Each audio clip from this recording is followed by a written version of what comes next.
আমাকে তুমি একটা সত্যি কথা বলো তো, তুমি আমাকে কবে বিয়ে করবে? আরে বাবা এত টেনশন করছো কেন? বিয়ে তো আমি করব। এখানে তো আমার আরেকটা গার্লফ্রেন্ড চলে আসছে। এই দূরে ওই মেয়েটা আসছে না, ওইটা আমার দিদি হয়। তুমি শিগগিরই এখান থেকে পালাও। চল চল চল চল। আচ্ছা আচ্ছা ঠিক আছে। যাও। এই মেয়েটা কে ছিল? হ্যাঁ, বসে বসে গল্প করছো, আমার সঙ্গে ফাঁকি মারা হচ্ছে তাই না? আরে বাবা তুমি ভুল বুঝছো, ওটা আমার তো বোন হয়। তুমি আসছো দেখে আমি বুঝে বুঝে লাইন করে পাঠিয়ে দিলাম।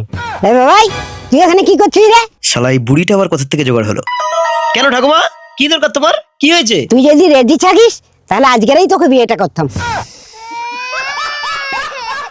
এই বুড়ি, তোকে কি আমি বলেছি তোকে আমি ভালোবাসি, তোকে আমি বিয়ে করব? সে কি রে, তোকে যখন ছোটবেলা কোলে নিতাম তখন ঘন ঘন আমার দিকে চেয়ে চোখ মারছিস না? আমি জানতাম তো সব খারাপ। কি রে, নাইন তো ক্লিয়ার, এবার তো আমাকে বিয়েটা হবি।